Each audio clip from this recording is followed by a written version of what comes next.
Sempre houve esse temor da substituição. Eu costumo associar a palavra substituição à inadequação.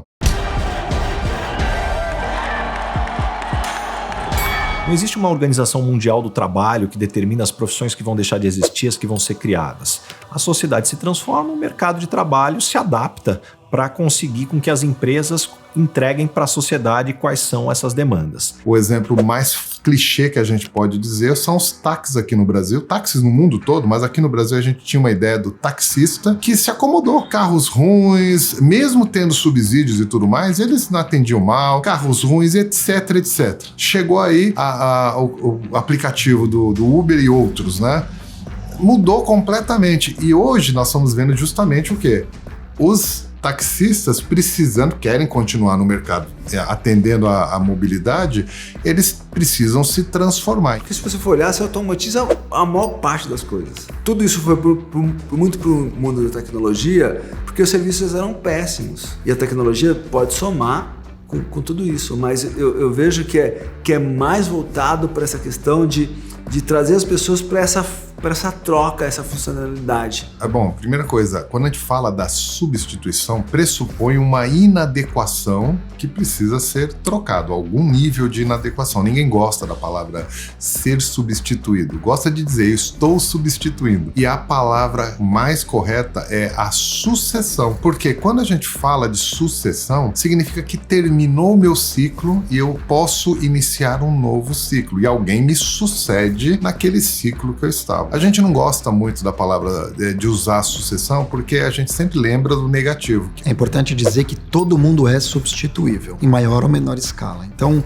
conviver com a ideia que você é insubstituível, eu acho que é o primeiro passo para o fracasso. Quando você se acha, quando você acredita que você é insubstituível, você realmente tem um problema. Então, a ideia é pensar que sim, você pode ser substituído. E é como diz o Seth Godin. I think that organizations that fire linchpins usually regret it, but linchpins get fired all the time. They get fired all the time because they work for people who don't want to have a linchpin. Mas é justamente nesse momento que a sua criatividade ela ganha um espaço para que as soluções que são verdadeiramente impactantes sejam criadas. Né? Para se tornar uma peça-chave dessa engrenagem ou para se manter por mais tempo, eu acho que você precisa se tornar necessário. Quando a gente põe numa regra assim, o que me torna insubstituível?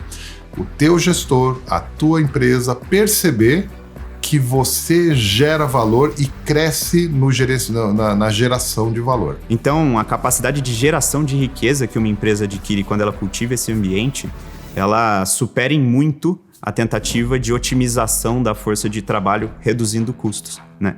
Vale muito mais você trabalhar para permitir que a mente humana gere valor antes impensado do que ficar tentando otimizar a sua carga humana, o seu pessoal como se fossem robôs e tentar cultivar ali um número menor de graxa para a peça, pensando quando ela vai se desgastar. A pessoa, primeiro, tem que ter uma consciência do valor que ela gera.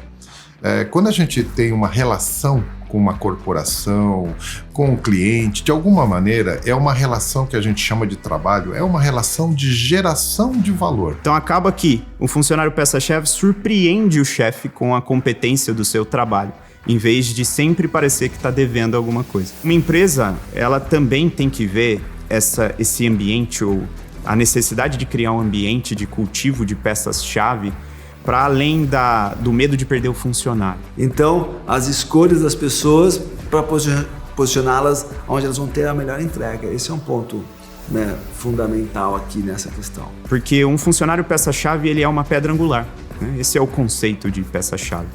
É em cima do poder, da personalidade, da capacidade de trabalho desse funcionário que toda uma estrutura é criada e mantida. Então, quanto melhor for, né, e quanto o ambiente dessa empresa, e quanto melhor for a capacidade dessa empresa de cultivar, preservar e premiar o comportamento de um funcionário peça-chave, mais rápido ela consegue expandir a sua atuação e mais inovadoras serão as soluções que ela vai criar, porque você tem na ponta da lança, né, mais do que uma peça de linha de produção, e sim uma mente criativa trabalhando para construir a melhor solução para aquele cenário, né? Colocando seu coração naquilo. A gente se esqueceu, a gente trabalhou tanto essa questão da skill, essa questão de querer ser mais forte, do super-homem, da Mulher Maravilha, que a gente se esqueceu dos valores básicos e humanos. O mais difícil hoje, em 2022, é ser humano.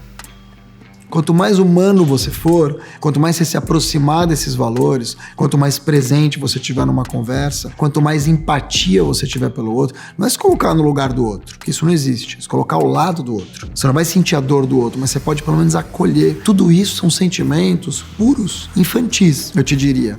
Mas a gente esquece, porque a gente coloca uma camada atrás da outra, de armadura e tal, quando na verdade buscar a essência é o que te fortalece.